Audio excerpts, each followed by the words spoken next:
Today we're going to look at the Middle Ages, specifically the formation of the first empire since the fall of Rome, that of Charlemagne. But to get there, we've got to go through a few things first, and let's take a look. So when you first look at the Middle Ages, what do you think of? Do you think of knights? You read about the knight today in class. Maybe you think about the Vikings. You also looked at maps today, seeing the Vikings coming from the Scandinavian countries of Denmark, Norway, Sweden. Some historians believe they even sailed to America. So jousting tournaments, you can still see those today in Maryland and other states sometimes during the year. And of course, you see jousting tournaments in movies. Europe was a dangerous place after the fall of Rome. All of these different barbarians or different tribal groups, the Vikings, the Visigoths, the Lombards, the Franks, all changed Europe from stability to a degree of instability. Trade routes dried up. There was no protection for those who traded. Education died out. The only people in Europe who could read or write were monks inside of monasteries, and the only books available were those that were hand-copied, and some of those books took months to be hand-copied. So who were these barbarians? Angles and Saxons in Britain, thus the term Anglo-Saxon. Franks, of course, were in France. Goths, Visigoths in Italy, Spain, and Eastern Europe. The Slavs, an ethnic group, were in Eastern Europe and Russia. Russia is probably the biggest country of Slavs. Magyars were in Hungary. So, what is feudalism? In a continent like Europe with so many barbarian tribes, there needed to be some sort of protection. A political system called feudalism developed as a result. The simplest way to explain feudalism is that it was an attempt to give land for military service. So a king could get protection by giving land to nobles. The nobles in return for that land would provide the king with protection. The nobles might further subdivide the land to people below him, and they in return would give him protection. So in a continent in which instability was the name of the day, with different groups invading all the time, feudalism will provide a kind of decentralized stability. Decentralized because there are different kings throughout Europe, with different nobles protecting them. Not one united kingdom, but different kingdoms, with a feudal relationship built in. Here's what that relationship looked like. It is a class system. The king, of course, is the top, but he is not powerful unless he has lords who will protect him. Knights protected those below them and let them work the land. So serfs got food and shelter, and each person had rights and responsibility. We'll look at those different rights and responsibility in a little more detail in class. But the thing to understand here is that feudalism develops as a way to provide stability and safety in Europe at this time, and that it is a political system. Here we see a map that shows how this political system worked. Usually there was a manor house inside a village. The lord had a personal land there as well. So the geography of Europe, many of you worked on books in class, and one of the things it asked you to do in the first pages of your book was to describe the geography of Europe. Your textbook does very little of that. So here in a nutshell is what the geography looked like. It's a relatively small area. Europe is one of the smaller continents. Lots of natural resources, of course, with forests, rich soil, minerals, and then many rivers and seas. Europe. You can look at the map here that gives you a sense of the physical geography and many of the rivers and the seas that dot Europe.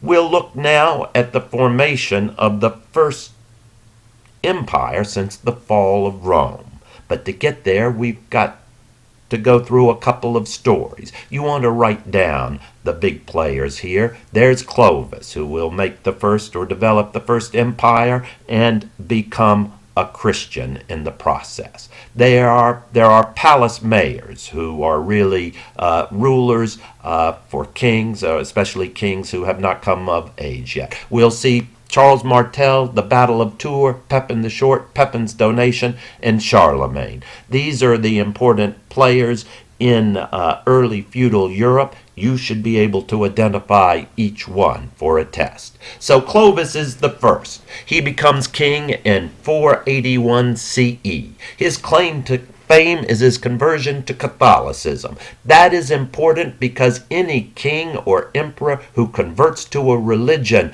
brings all his subjects to that religion. We saw that with Constantine in the Byzantine Empire. We saw that with Asoka in India when he converted to Buddhism. So it is important that Clovis is the first European to really convert to Catholicism. He will hold his power through military victories and through his religious conversion. And so we will begin to see a dichotomy between political power and ecclesiastical or church power. So here is a rendition of the baptism of Clovis.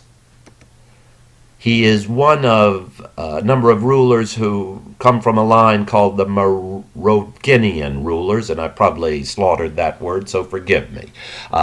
Clovis's kingdom will dissolve. The kings will divide the land among the heirs, not hairs, and the rulers are called mayors of the palace. Those who rule are really called mayors of the palace when the king has no power.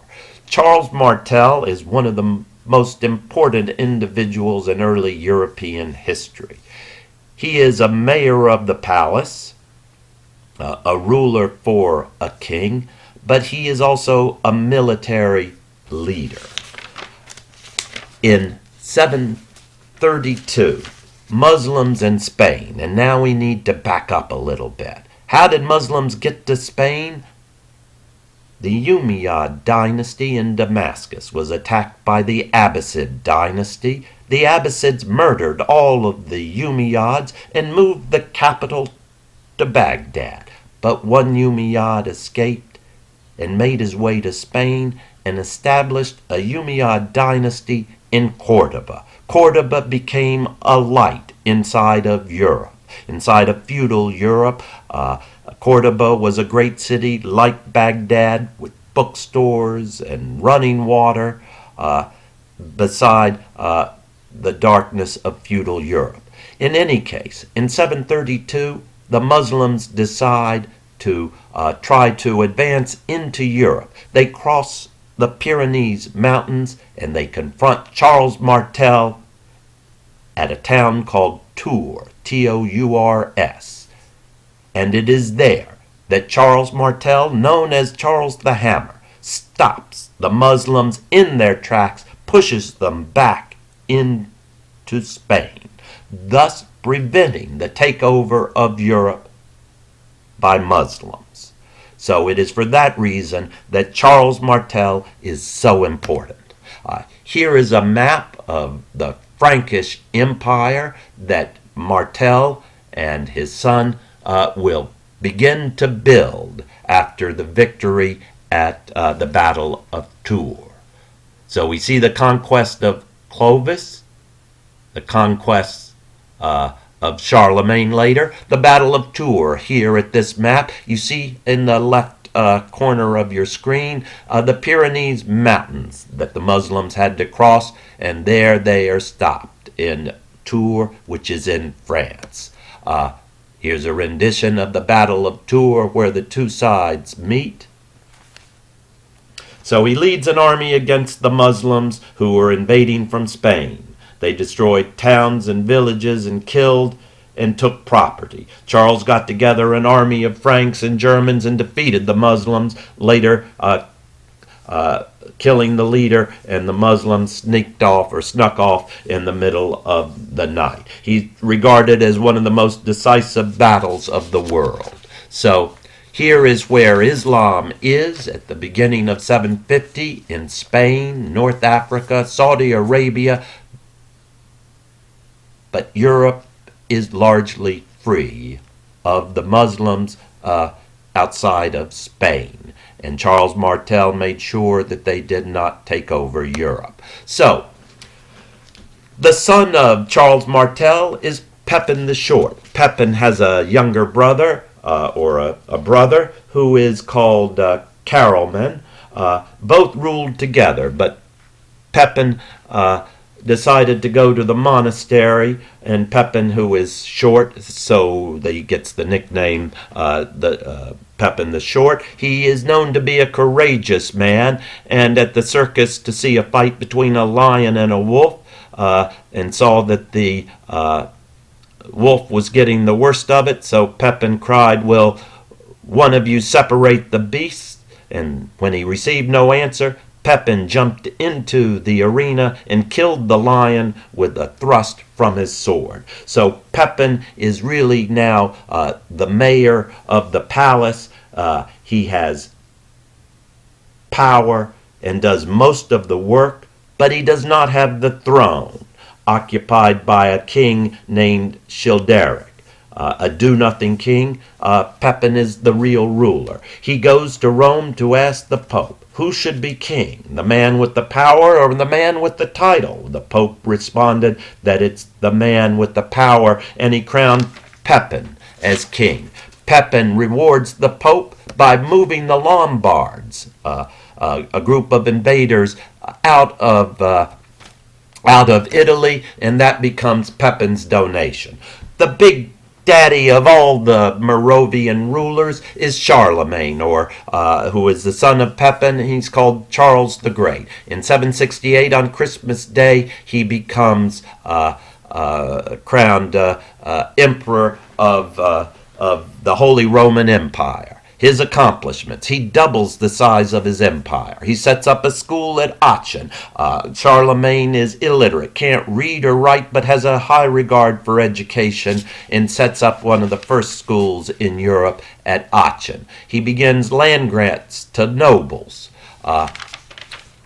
The school at Aachen, people had forgotten about art and learning, and he restored the roots of learning, preserved political rights, and revived culture. These are some of the accomplishments of Charlemagne. Here is his empire in Central Europe that includes France, part of Austria and Germany, and even some of the Papal States. It is the first huge empire since the fall of Rome. Some say it is the third Roman Empire, after the Byzantine Empire and the one in Italy. So it is a Christian empire. In 800, Charlemagne defends Pope Leo III against Roman nobles, and he is crowned Roman Emperor. He becomes known as the Holy Roman Emperor. And it is here we will stop. We've talked way too long, gone over way too much, and we'll continue this at another time. So this has been an introduction to feudalism, to what it is and why it was formed, and to the rise of Charlemagne as the emperor of the Holy Roman Empire.